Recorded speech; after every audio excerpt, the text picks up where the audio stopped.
Hello, hello. In today's video, I want to talk about the different stages of a painting, show you some of my paintings as they progress, talk about how paintings develop and the painting process. So the way I like to paint when I'm using acrylics is build up layer after layer of interest and develop my paintings sort of layer by layer. And what that often means is the earlier stages of the painting can look like a hot mess, quite ugly, and not really look how the paintings are going to end up. I often think it can be useful to think about painting process as a kind of 3-act play. At the beginning, there's that call to adventure, and you might be being bold and exuberant, and there's a sort of sense of possibility.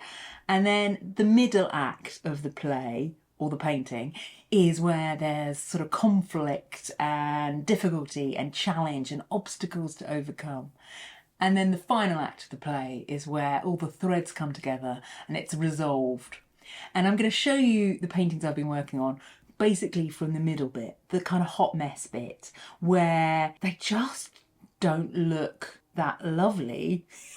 And part of the painting process is edging them forward, resolving problems, developing them, trying to find a path through the woods to something that I find interesting and beautiful. So I just thought I'd take you along as I do that. I'm showing you at a stage that I probably wouldn't normally share, the sort of awkward stage.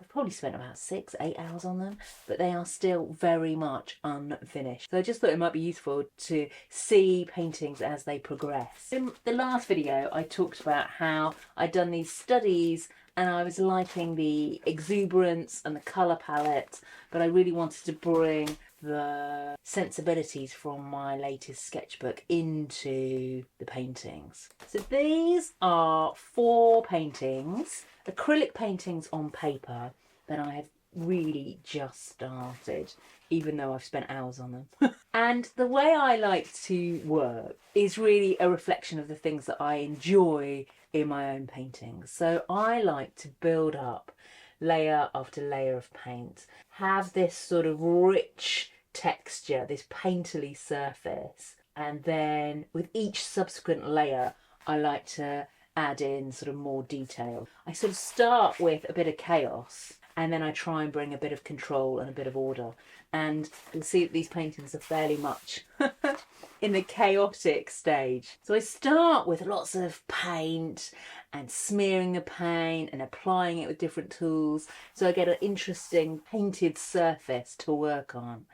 And then I start to sort of pick out what will be the composition. So not all of this will remain in the final painting. Bits of it will peep through. Some of the interesting passages of paint that I love will peep through, but a lot of it might be covered up. And they're 50 centimetres by 70 centimetres. So they're large, but not super large. I can work quite comfortably with 4 of these pages on my desk. And I start off working across all 4 at once. Add a bit of paint to one, move on to the next. Add a bit of paint to the next one, move on to the next. I've had a whole week painting this week in the studio, and it's so rare for me to have a whole week. So it's been lovely, but it has also reminded me that often painting involves a bit of tenacity, a bit of hope, a bit of improvisation, a lot of problem solving. There's often stages in a painting where I just think, I'm not going to be able to resolve this. This is just a mess. How am I going to be able to work through this? It's quite often a bit of a wrangle and a bit of a sort of challenge and a puzzle, and you know, it's not always simple, but I find it rewarding, that problem solving, and try to stick with it until the painting kind of emerges and unfurls and becomes what it's going to become. So here are these 4 paintings after another day in the studio, and they've come on a little bit. They're a lot bluer. I've added a lot of ultramarine blue. I wasn't liking the real orange and sort of salmon colour, so I've covered up a lot of that. So they're moving forward, and at this stage they're still sort of in the middle stages of being done.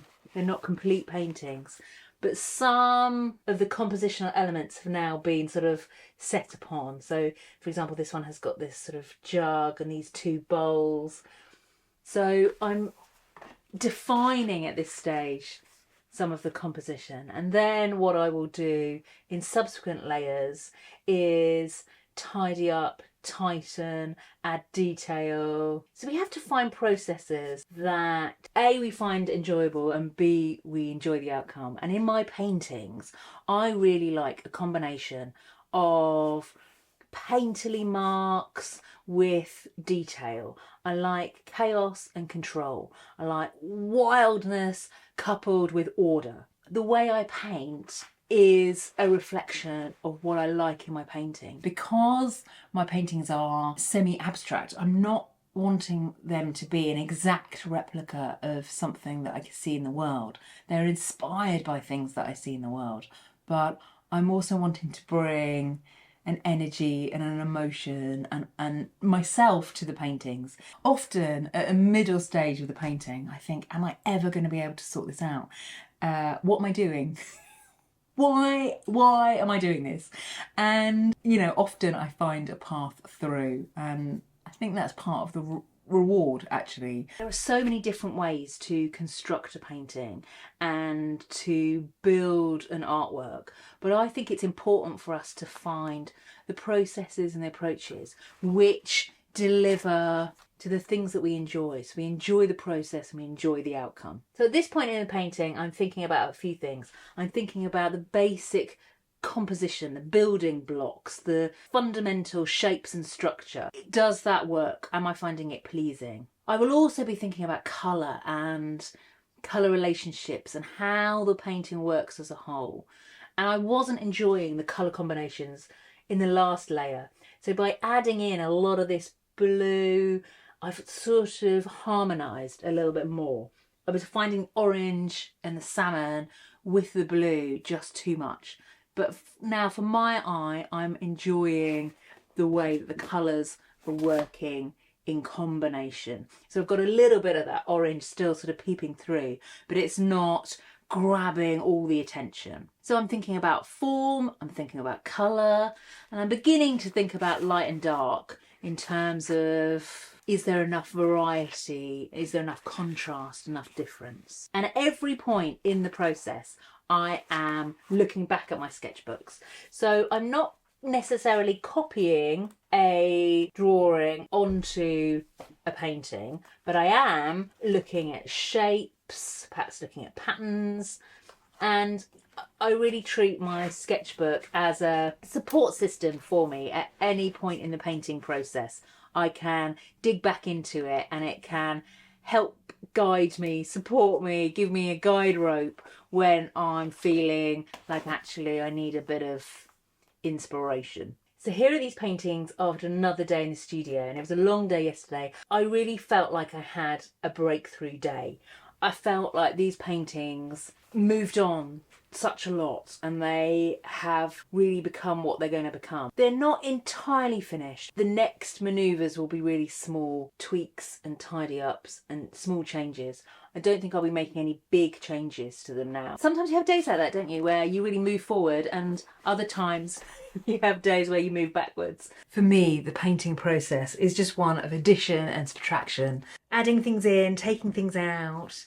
And so it builds up a sort of history. So the painting reveals little moments of previous layers, and that's what I enjoy. You'll see that a lot of what was in the original painting has been covered up, but there's still an echo, trace, a shadow of what was there before. And I think that makes the painting look interesting to my eyes. I think a painting has to work from far away, but also invite a closer look and have a little sort of buried treasure within the painting. But I'm pleased with how these are turning out. I've added in a lot more blue and cerulean and some details, and just liking the way that the colours flow together. I've really taken out a lot of the orange, a lot of the salmon, a lot of the yellow, and then predominantly blue paintings now, just with a hint of other colours. And this one I was really struggling with yesterday. It was like the naughty child, but actually I quite like it today. So I really feel that these paintings have reached the final act now after 4 or 5 days painting.